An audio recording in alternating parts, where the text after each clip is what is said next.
살아야겠다.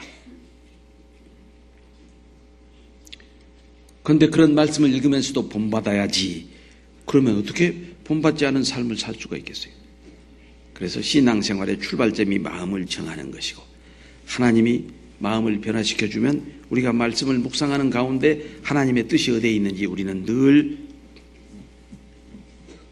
분별할 수 있는 삶을 살아갈 수 있어요.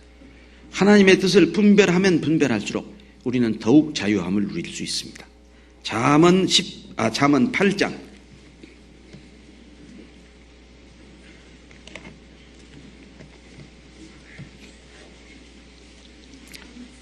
13절 말씀.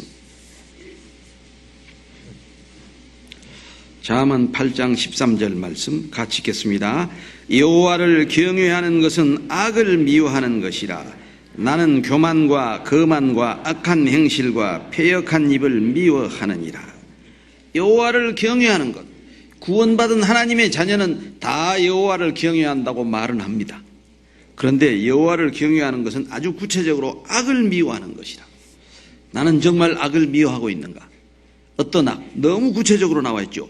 나는 교만과 거만과 악한 행실과 패역한 입을 미워하느니라. 하나님 친히 말씀하셨어요. 하나님이 미워하시는 악 가운데 아주 구체적으로 교만과 거만과 악한 행실과 패역한 입을 미워하느니라. 그 중에 첫 번째 나와 있는 교만과 맨 마지막에 나와 있는 패역한 입, 둘만 조금 구체적으로 생각해 보겠습니다. 교만과 겸손에 대한 교훈이 얼마나 잠언의 말에도 많이 있습니까? 교만은 패망의 선봉이요 겸손은 넘어집의 앞잡이니라. 겸손은 촌귀의 앞잡이. 거만한 마음이 넘어집의 앞잡이고 겸손은 촌귀의 앞잡이라고. 그런데도 우리의 마음이 참 교만해지기 쉽죠. 자기가 교만하다고 생각하는 분은 실은 많지 않아요. 자기는 교만하지 않는다고 생각하는 분이 아주 많아요. 근데 저는 어떠한 모습 속에서 가장 교만한 순간을 보냐 하면요, 자칭 교만하다고 말하고 교만한 행동하는 분은 별로 없어요. 자기는 아주 교만하지 않은 척 하면서 다른 형제자매가 교만하다고 말하는 형제자매의 얼굴 속에서 가장 교만한 얼굴을 저는 봅니다. 우리가 자칫 잘못하면요, 교제 가운데서도 은밀하게 어떤 형제자매가 교만하다 그런 말을 할 수 있어요. 생각해 봐요. 그 순간 나는 어떤 자리에 있죠? 형제자매가 교만한가 안 한가 판단하는 위치에 있죠.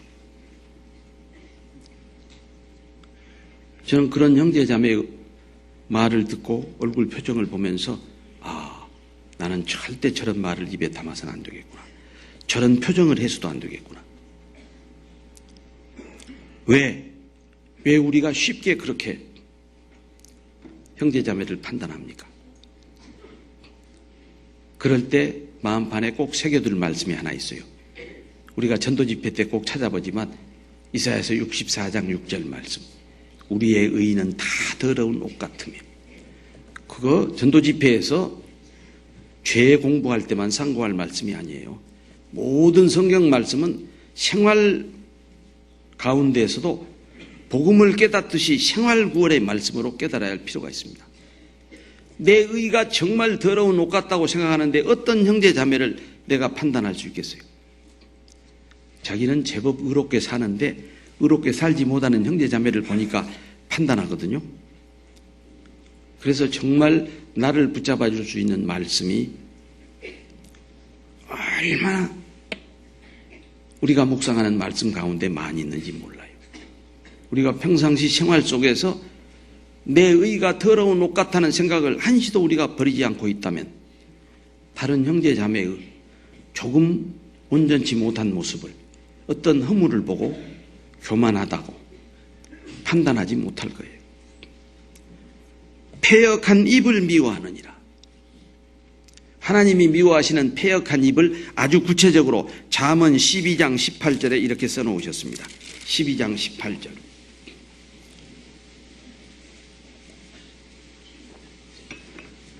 같이 읽으실까요? 혹은 칼로 찌름같이 함부로 말하거니와 지혜로운 자의 혀는 양약 같으니라. 여러분, 칼로 찌름같이 함부로 말하는 형제자매의 말을 들어본 기억이 있지요. 그게 이제 상처가 됩니다. 그게 이제 덧나기 시작하면 두 사람의 인간관계가 아주 나빠지고 정말 미워하고 용납할 수 없는 그런 인간관계로 발전하죠. 칼로 찌름같이 함부로 말하거니와 지혜로운 자의 혀는 양약 같으니라. 왜 이 혀를 양약으로 못 쓰고 칼로 쓰냐 이 말이에요.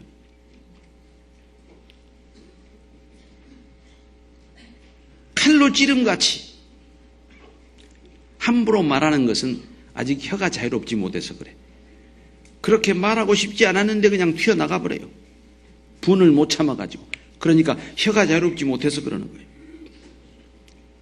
양약 같은 지혜로운 자의 혀로 왜 못 사용하지요? 늘 그렇게만 사용할 수 있으면 얼마나 좋을까. 저는요, 아주 이방인 때 이 말씀을 잠언을 어느 날 읽는데요, 중학교 3학년 때, 저는 나이 40이 구원을 받았으니까 중학교 3학년 때면 구원 받기도 25년 전 이야기인데, 이 말씀 읽는데 우연히 그게 탁 떠올랐어요. 제가 중학교 3학년 때 몇몇 같은 동네에 사는 고등학교 1, 2학년짜리들하고 자취를 해본 적이 있어요. 부모님이 그렇게 하지 말라는 자취를 한번 해보고 싶어서. 하숙만 하니까 재미가 없더라고요. 그래서 석 달 동안 해봤어요. 많이도 안 하고. 그것도 못하겠더라고요. 그래서 석 달 만에 치웠는데, 그때 아주 이 칼로 찌름 같은, 실은 사소한 것이에요. 제 막내 누이 동생이 상당히 저하고 나이가 떨어집니다. 늦동이라고 그러죠. 이제 애 낳을 시기가 지났는데 늦동이가 생겨가지고 막내 누이가 태어났어요. 그런데 그 막내 누이가 태어났다는 소식을 우리 동네 선배들이 전해주는데, 두 사람이 어쩌면 그렇게 똑같은 내용을 그렇게 달리 전할까?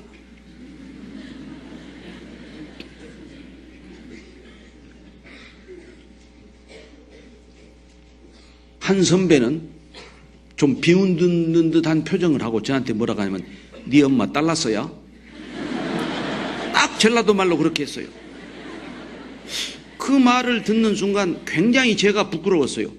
무슨 우리 어머니가 딸 낳으신 것이 무슨 수치스러운 일이라도 되는 것 같은 그런 수치감을 느꼈어요. 말이 주는 어감이라고 하는 게 엄청 다르다는 거. 그런데 그 옆에 있던 선배가, 야, 너 누이 동생 봤다? 축하한다.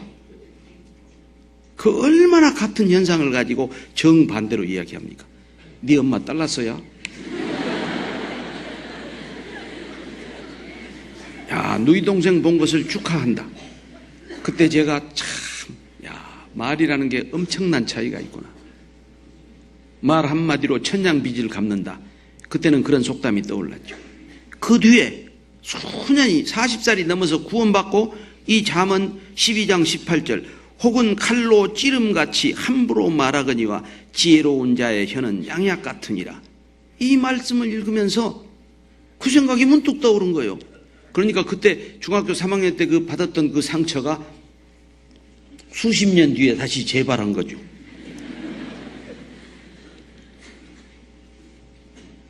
그렇습니다. 여러분, 주님도 친히 신앙의 법칙으로 말씀하시지만 남에게 대접을 받고자 하는 것처럼 남을 대접하라 그랬어요.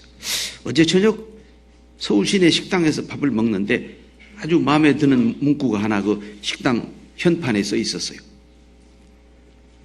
박하게 행하고 후한 대접을 바라는 사람은 대접을 못 받는데요. 자기가 행하기는 박하게 행해놓고 후한 대접을 바라는 사람은 대접을 못 받는다. 우리가 평상시에 칼로 찌름같이 함부로 말하느냐, 아니면 지혜자의 혀같이 양약이 되는 말을 하느냐에 따라서 우리도 같은 대접을 받습니다. 여러분이 정말 내가 내 혀지만 내 혀를 자유롭게 사용하려면 우리는 정말 말씀을 통해서 교훈을 받고 그런 말씀이 마음판에 새겨지고 늘 그 말씀대로 교훈대로 살게 해달라고 하는 간절한 기도가 필요한 이유가 여기에 있습니다.